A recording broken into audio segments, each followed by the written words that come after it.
corte, né? Não apenas na corte, não é mais corte, na capital da República, no Distrito Federal, né?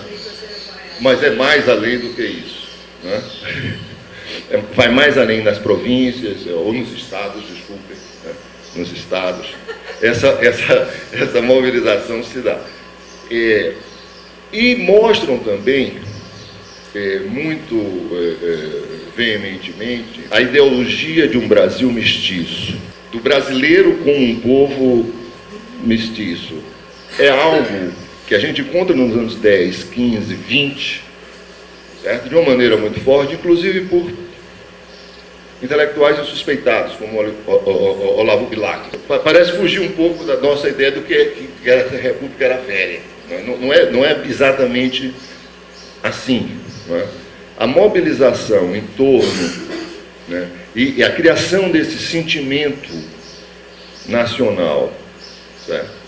Ou dessa fraternidade mestiça, como a solidariedade, o tipo de solidariedade brasileira, quer dizer, esse sentimento, né, parece ser gestado justamente nessa época. Né? E daí começa a fazer sentido também porque o movimento modernista, né, dos anos 20, né, e a própria obra de Gilberto Freire, né, que começa a ser também pensada nos anos 20, apesar da publicação ser no começo dos 30, né, é recebida realmente como uma revelação. Ela é imediatamente aceita. Ou seja, na verdade está refletindo um certo sentimento popular, certo? Que está sendo gestado por esses intelectuais negros, mestiços e brancos. Tá? Então essa é mais ou menos a trajetória, né, interpretativa que eu faço nesse texto. Aí eu queria falar basicamente para vocês agora de dois movimentos. Um é esse movimento de racialização. Né? E como o movimento de racialização faz todo sentido, porque ele tem duas faces. Né? Ele é primeiro um movimento de racialização no sentido do que a Lília estudou, que o Thomas Skidmore, que o Ventura, o Shevchenko, né, apontaram justamente essa geração naturalista, científica, tá, que traz o conceito de raça já, digamos, questionado por Boas, já suplantado por Durkheim, quer dizer, uma coisa que a sociologia, o pensamento social já não aceitava, mas que essa geração traz como um instrumento científico racional para pensar o Brasil. Né? E eu não vou repetir isso, mas todo mundo conhece os três livros da Lília que tratam disso, né, diretamente, né? E a gente vê a importância desse pensamento entre os grandes intelectuais, algo que deixa marca até esse período dos 20, 30, em Oliveira Viana, tá? Essa interpretação de que só uma europeização do Brasil, tá? Só um branqueamento do Brasil daria chances a essa nova nação. Tá? Então você tem esse movimento de racialização. Com a abolição, acho que você tem um outro movimento de racialização, né, que é importante, porque não precisa ficar somente nos grandes intelectuais do chamado racismo científico, mas a racialização ocorre de uma maneira, vou pôr de uma maneira bastante direta e simples. Durante o regime imperial, os dois regimes imperial, a colônia, enquanto nós tínhamos escravismo, a gente tinha uma ordem social bastante complexa. Porque entre senhores e escravos, tinham homens livres, tinham ingênuos. Certo? A relação entre ordem, hierarquia social e cor era naturalmente bagunçada. Certo? Por exemplo, eu aprendi, por exemplo, que desde a dificuldade de se fazer um censo demográfico no Brasil, que incluísse cor, né, foi muito grande. A Ivana, por exemplo, tem uma tese onde mostra justamente como todas as tentativas de censo pelo Império esbarraram na resistência popular. Por quê? Porque as pessoas não queriam ser tratadas por pardo ou preto, etc. Né?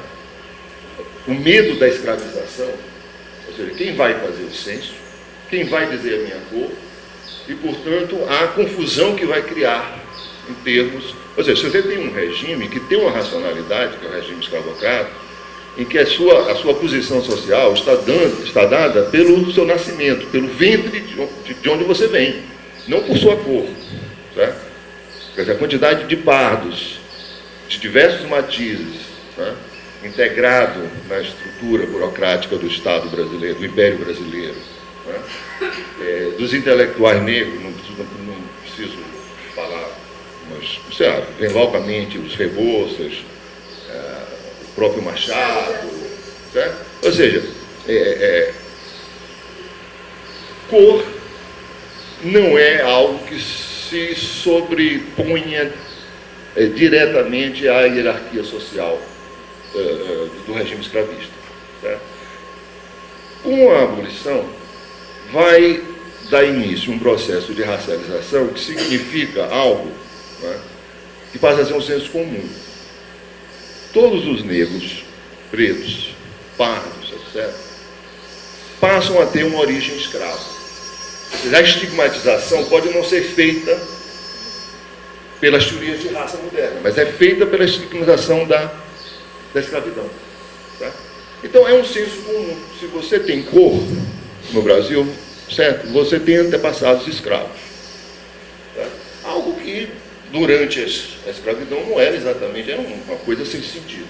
Tá? Então, esse movimento de racialização, que eu acho que uma historiadora também, né, a Vlamira anda estudando com muita precisão, dela, o Fraga e outros historiadores também. Eu estou falando só os historiadores da minha terra, mas tem outros no Rio que estão estudando justamente esse processo de racialização que se dá independente das teorias raciais, científicas ou pseudocientíficas, o que seja. Né? Que essa, por exemplo, a Vlamira coloca isso muito bem na frase do Rui Barbosa, né? Que separa a raça emancipadora da raça emancipada. Ou seja, daí diante passam a ser ex-escravos e escravos. Agora, a racialização, também nesse período, né, vai conhecer o revés. Né? Qual é o revés? São essas pessoas de cor, né, que vão deixar de se considerar como pessoas de cor e vão passar a se considerar como raça negra.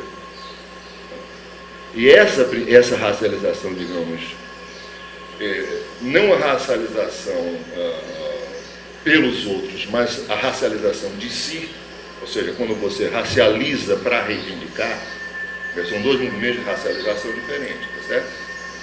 Um você atribui, o outro você se auto-atribui. Né? É que está na origem da Frente Negra Brasileira. Tá? E depois de todos os movimentos negros que jamais vão deixar esse termo negro, nem a palavra raça, de aparecer nessa formação dessas entidades. Bom, então, a gente vê, portanto, que no período você tem os dois movimentos, né, uma retomada desse movimento social, né, a partir da racialização. Mas o mais importante é um movimento, esse sentimento popular que nasce na República. Né? Por exemplo, isso que eu falei do meu subtítulo, né? De que a liberdade é negra, ou seja, a liberdade é dos pretos. Né? Bom, isso daí a gente pode encontrar na historiografia essa redução da ideia republicana francesa de liberdade a fim de cativeiro. Né? Essa ligação de que o fim do cativeiro, né, significa a liberdade, né, é comum, é uma interpretação comum. Né? Do mesmo modo, a ideia de que a igualdade, certo, na República Primeira República, é, de certo modo, desvirtuada para a ideia de federalismo, ou seja, a igualdade é dos brancos, tá? Quer dizer, a igualdade acaba, para as camadas dominantes, se transformando em simples federalismo, uma igualdade no poder. Para as classes populares, a igualdade passa a ser vista ou sentida como uma confundida com a ideia de fraternidade também, de solidariedade social. Né? Porque a igualdade passa a ser a igualdade racial, não a igualdade de direitos. Tá? Quer dizer, essa ideia de igualdade de direitos não é nem da Segunda República. Essa igualdade de direitos, na verdade, é o igualitarismo negro atual, né? Que quer a igualdade de tudo, todos, não só na lei, certo? Mas nas consequências da lei. Trabalha e opera com a ideia de um racismo institucional e, portanto, de uma desigualdade criada institucionalmente. Então, é um igualitarismo radical. Tá? Essa gestão, né, essa junção, essa confusão entre igualdade e fraternidade, ou seja, a ideia de igualdade racial e o Brasil como um povo mestiço, tá? Bom, aí também os historiadores vão nos ajudar a mostrar que é durante justamente a primeira República, principalmente nas duas últimas décadas, né, que vai se popularizar esse sentimento, inclusive no teatro, né, com peças de teatro, com peças de revista, né, em música popular. Ou seja, essa ideia de que o Brasil é um Brasil mestiço, é um Brasil, ou seja, é uma retomada, digamos assim, de um sentimento, de uma mobilização contra a cor. Então, eu posso estar falando coisas contraditórias, mas a realidade é assim, é contraditória. Ao mesmo tempo que você tem um movimento negro retomando a racialização, você tem uma outra parte desse movimento que está apostando na mestiçagem. E essa aposta na mestiçagem, ela se dá e essa é a tese, por essa fusão entre igualdade e fraternidade. Tá? Ou seja, a ideia de que a igualdade maior é a igualdade de não termos linha de cor. Né? E justamente que a mestiçagem é o futuro, esse hibridismo é o futuro dessa republicana. Né? Então não é à toa que quando nos anos 30, aí o território da Ângela já estudou bastante isso, nos anos 30, quando os intelectuais de Estado vão pensar um novo Brasil depois da guerra, eles vão começar a pensar realmente em democracia racial. Certo? Ou seja, está reestabelecendo ou mantendo a mesma confusão entre igualdade e fraternidade. Ou seja, a República Brasileira pode ser incluída no conjunto das nações civilizadas porque construiu uma forma de democracia própria, excepcional, original, certo? Mas saúde, você tem racial. Bom, é isso.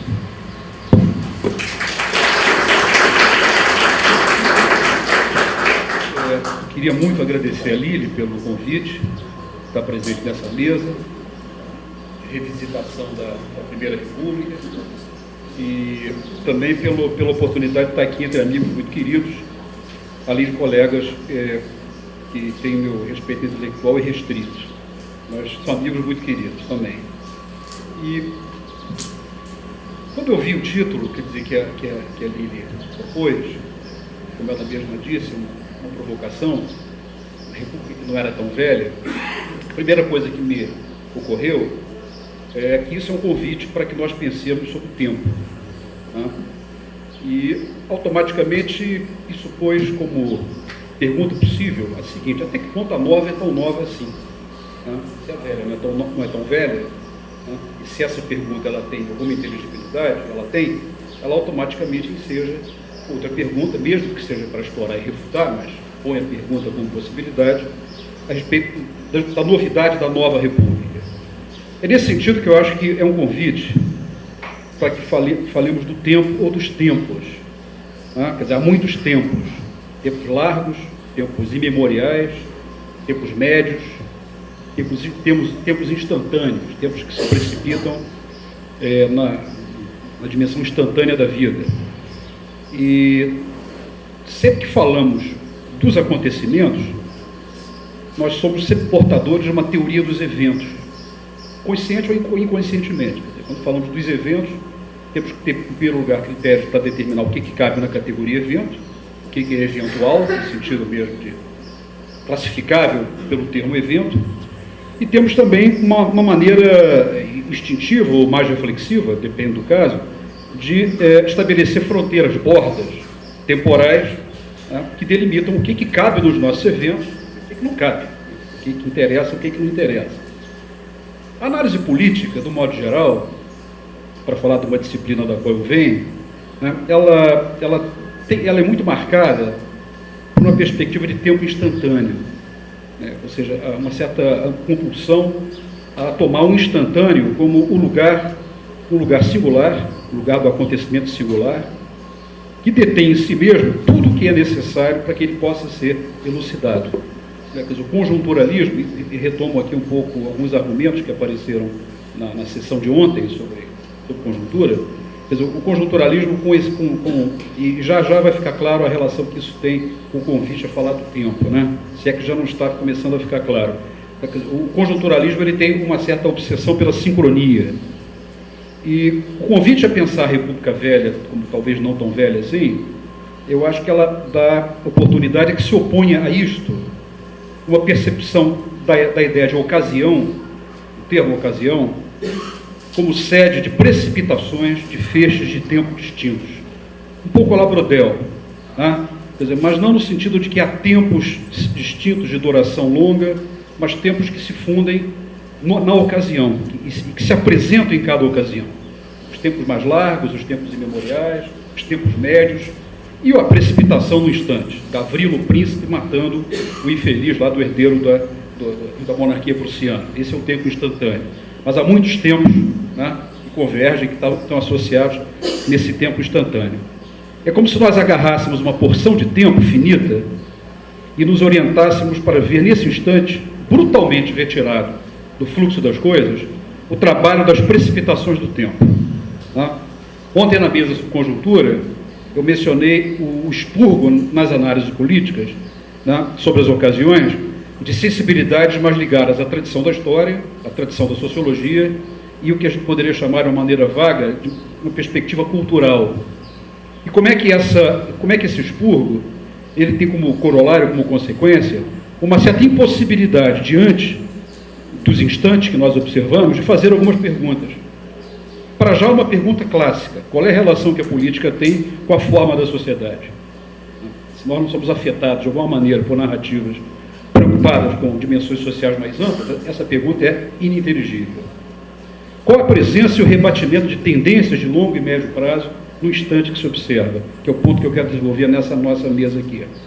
Em que medida a resiliência de valores e padrões de conduta social, de comportamento, de crenças, né, para tomar um tema que eu acho que é fundamental, é significativo para explicar essas porções de tempo que nós arrancamos do fluxo das coisas para explicar.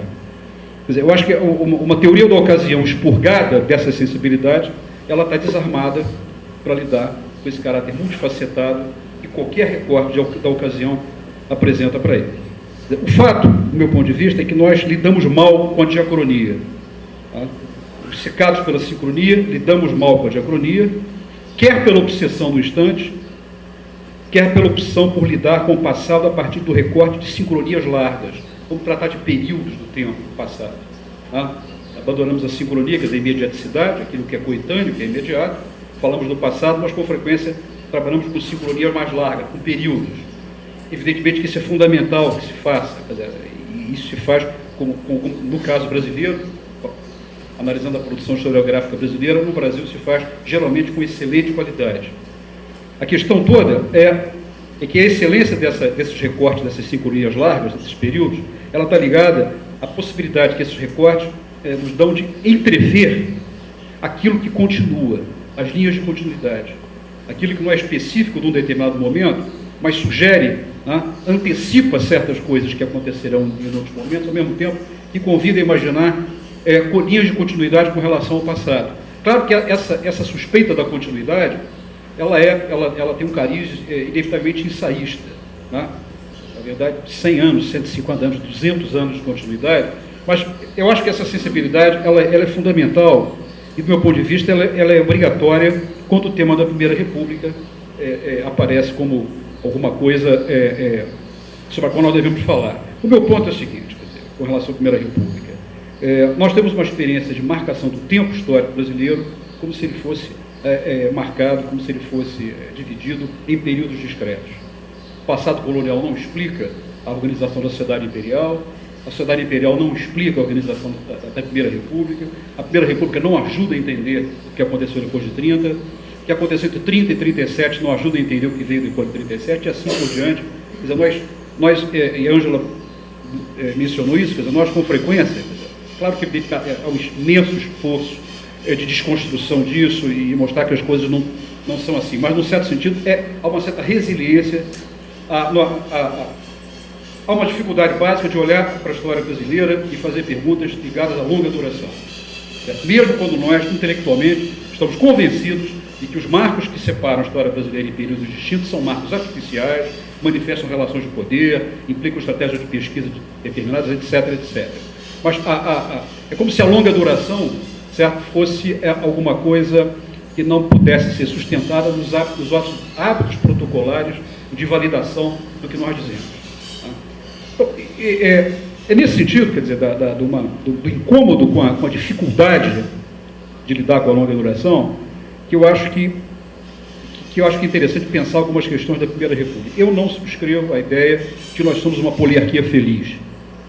Certo? Que o Brasil caminha celeremente para ser uma das grandes poliarquias do universo. E, portanto, toda a história passada brasileira deve ser percebida como um esforço de aproximação com essa teleologia, desse encontro, dessa grande realização da poliarquia feliz do final dos anos do século XX, início do século XXI. Eu acho que há grandes entraves à democratização brasileira são inteligíveis não apenas como resultado de jogos, interações sincrônicas, de fatores de longo prazo. É nesse sentido que eu entendi o convite como um convite para se falar do tempo. Em que medida dinâmicas de longo prazo são interessantes para entender a experiência política brasileira e em que medida parte dessas dinâmicas atravessa a experiência específica da Primeira República. Então eu queria marcar alguns pontos que eu acho que são argumentos que podem dar sustentação a essa minha suspeita, que a Primeira República faz sentido para pensar a experiência política brasileira do curso. Tá? E a primeira delas, quer dizer, é a ideia de uma ordem, né, sobretudo uma ordem republicana, erguida a partir do governo Campos Salles, tá, em 1898, uma ordem erguida contra a sua infância, e não contra a ordem política que lhe foi imediatamente anterior. A chamada consolidação da Primeira República, tá, ela foi claramente associada a uma perspectiva de reconstrução que a gente poderia chamar de um equivalente funcional do poder moderador. A primeira década republicana, no meu livro eu designei como década do caos, né, a década que vai da proclamação da República, do golpe republicano de Deodoro da Fonseca, até o final do governo Floriano Peixoto, é uma década quase que inenarrável. É impossível contar a história da primeira década republicana à moda de uma narrativa linear. Teríamos que ter uma narrativa cubista, né, que fala, várias vozes falando ao mesmo tempo, que seria ininteligível.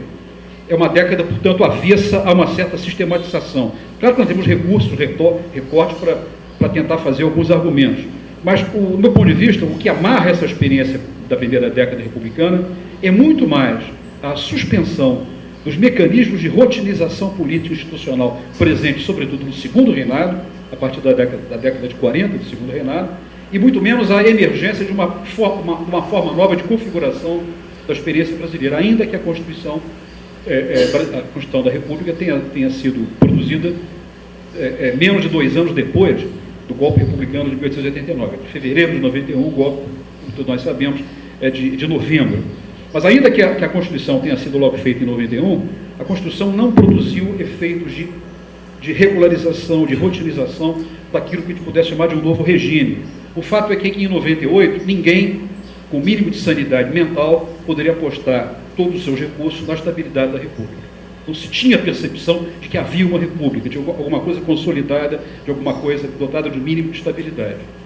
Campos Salles é uma figura importante, porque, em primeiro lugar, escreveu um livro de memórias políticas chamado da Propaganda à Presidência, do qual ele conta tudo. Tá? Tudo está claro, não há nada que esconder. É um livro notável e, nesse sentido, bastante singular.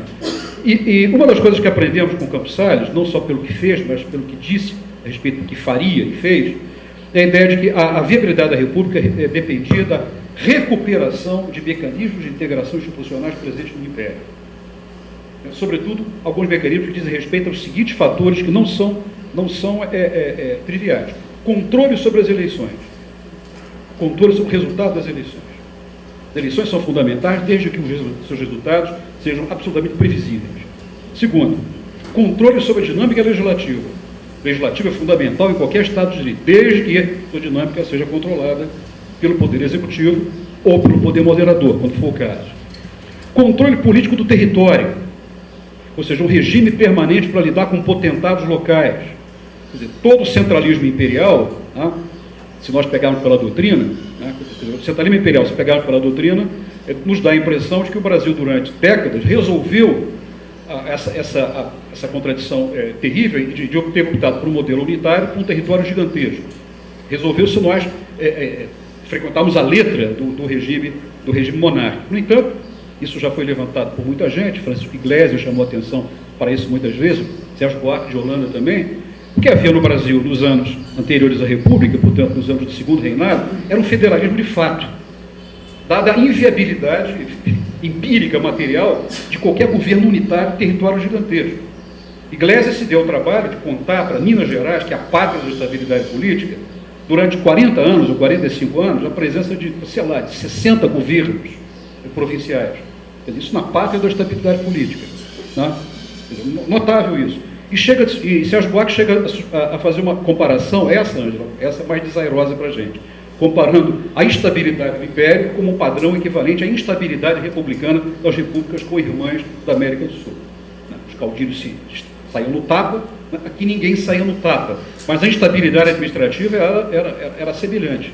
Tudo, evidentemente, sob uma cobertura institucional que dava a ideia de que aqui havia unidade administrativa e política. Tá? E na configuração proposta do Campos Salles, que todos nós conhecemos, a política dos Estados, ocorreram coisas curiosas.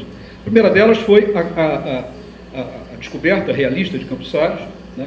Não precisou esperar o surgimento de Oliveira Viana e de Alberto Torres, ele já sabia disso, né? A ideia de que o poder na República não está nos cidadãos.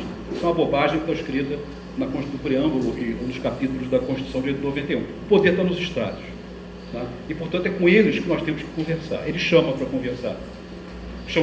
Ele manda telegrama, né, para o presidente da província, só os que interessam, Bahia, Minas Gerais e São Paulo, não precisa mais ninguém. Mas faz uma consulta a Pernambuco, mas não mais do que isso. Né? Juliana, Rodrigues Alves e Minas Gerais. Né?